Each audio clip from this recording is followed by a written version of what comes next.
الحمد لله رب العالمين والصلاة والسلام على أشرف المرسلين وعلى آله الطيبين الطاهرين وصحابته أجمعين ومن تبعهم بإحسان إلى يوم الدين أما بعد.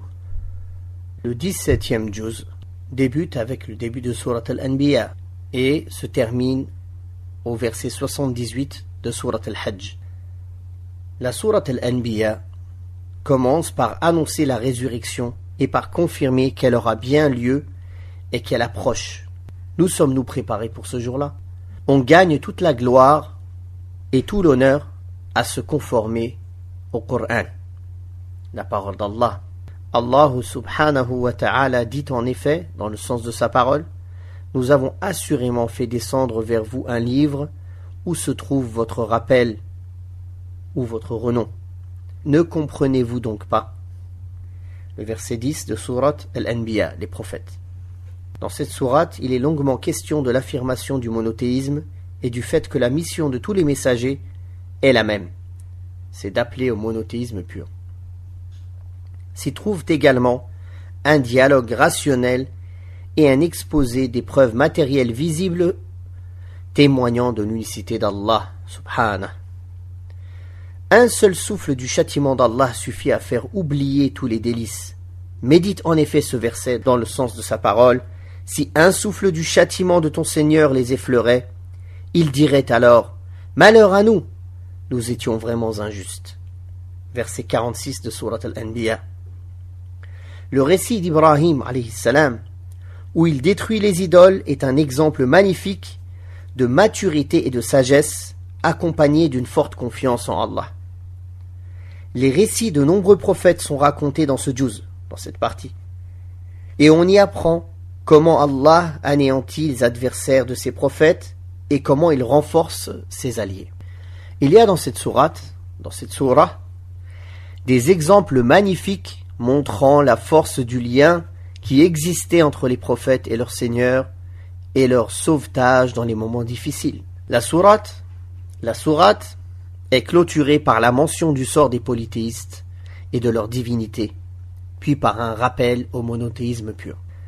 La sourate Al-Hajj commence par appeler les gens à craindre la secousse de l'heure et à les avertir contre le fait d'être des disciples de Satan.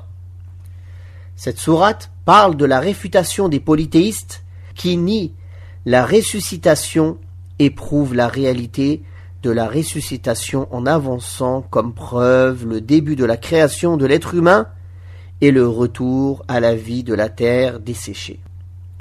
Elle détaille les étapes d'accomplissement de cet acte d'adoration obligatoire qu'est le pèlerinage et mentionne certains de ses piliers et de ses rites recommandés, tout en accordant un soin évident aux œuvres spirituelles accomplies par le cœur.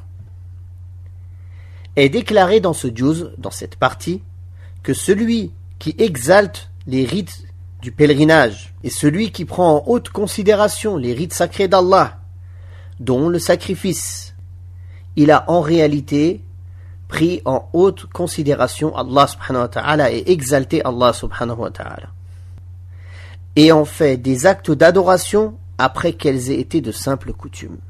Est mentionné dans cette sourate l'expulsion des muhajiroun, de leur demeure, des musulmans, des croyants de la Mecque. Il est question des conditions devant être remplies pour prétendre à la suprématie sur terre. Certains peuples, ayant traité de menteurs leurs messagers, y sont mentionnés et certains stratagèmes et manifestations de la tentation de Satan sont commentés. Cette sourate mentionne les preuves du pouvoir d'Allah et de sa puissance et de la ressuscitation et réfute les polythéistes. La sourate se termine par un appel au combat pour la cause d'Allah, à l'accomplissement des actes d'adoration obligatoires et à s'attacher fortement à Allah subhanahu wa ta'ala. Ainsi s'achève ce 17e juz, 17e partie du Coran Al-Karim, et quelques leçons à en tirer. Wallahu ta'ala a'la wa a'lam. Wa sallallahu ala Muhammadin wa ala alihi wa sahbihi wa sallam.